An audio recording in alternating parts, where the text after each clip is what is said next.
We're on our way to the Stardust, and earlier I was telling you about my meeting with Sam Giancana, the notorious gangster from Chicago. I'll tell you very quickly how I met Sam. I was working at the Bistro in Chicago, and on one of my off nights I went to the Key Club, which was part of the Chez Paris at that time, which was an incredible place to work. Well, I went there because I had just met a very lovely woman called Danny, who later turned out to be one of my wives. And we were sitting in the Key Club, and the Untouchables were being shown on television. Now, I'm sure you believe this, that what city had the highest rating for the Untouchables? And of course it was Chicago.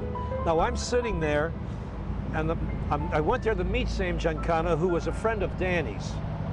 Now, I never met the man before. Now, we're sitting at a table with 8 or 9 of these big guys with bulging pockets, by the way. And they asked me, well, one gentleman said to me, well, what are you doing here? And I said, well, I came to meet Mr. Giancana. And he said, do you know him? And I said, no, I don't. What do you do? He said to me. I said, well, I'm a singer. I'm appearing at the Bistro, which was also owned by them, by the way. And he said, well, how do you know Mr. Giancana wants to meet you? I said, look, I didn't come here to, to be insulted. I came here to meet him, and I want to say hello to him. And he said to me, well, you're kind of a smart ass, aren't you?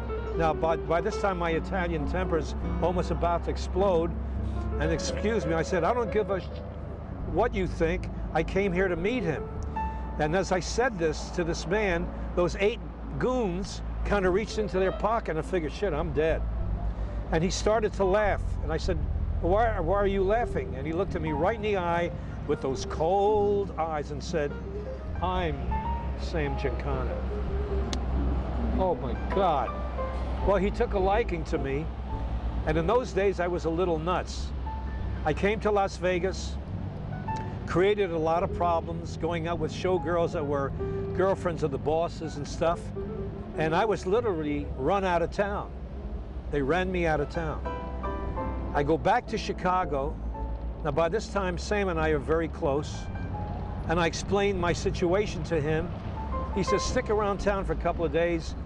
I want to do something with you. So I stuck around town. We went down to the airport, and we flew back to Las Vegas, and he physically took my hand and said, come with me. We went to the Stardust Hotel. He took me through those front doors, and inside of 15 minutes, I had a 12-week contract. Now, do you think the mob was strong? You better believe it.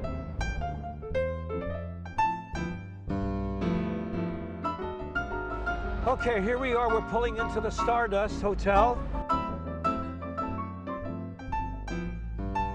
This was a great place to work.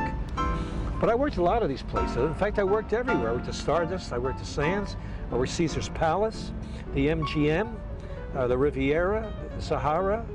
I worked downtown at some of those joints before I had hit records. So I really know Las Vegas quite well. How stupid I was that I didn't buy some property here. Unreal. Dumb, dumb, dumb. If I could find a place to park here for a minute, I'll just pull in here maybe just for a second. Okay? I know I shouldn't do this, but I'm going to do it anyway. My goodness, it looks so different now. Didn't look anything like this when I was here with Sam Giancana. I know I had a big problem here, and somehow Sam just worked it out just like that. Sam Giancana really liked me, and I think somebody told me that I reminded him of a son that he had that unfortunately died from an illness or something, but he kind of liked me because I had cojones, if you know what I mean. I was really kind of a smart guy, but he loved show business. He loved the glamour, he loved the women, he loved the gambling, and he certainly loved the performers, because he and Sinatra and Sammy and Dean and all of us, we were all very friendly. And even though some of us did not, become part of that, some did, we had to do what they wanted us to do because they owned all the places here. And you either worked for them or you didn't. And if you didn't, you're nuts. And if you did, you made a wonderful living. So I like Sam Giancana. I really did.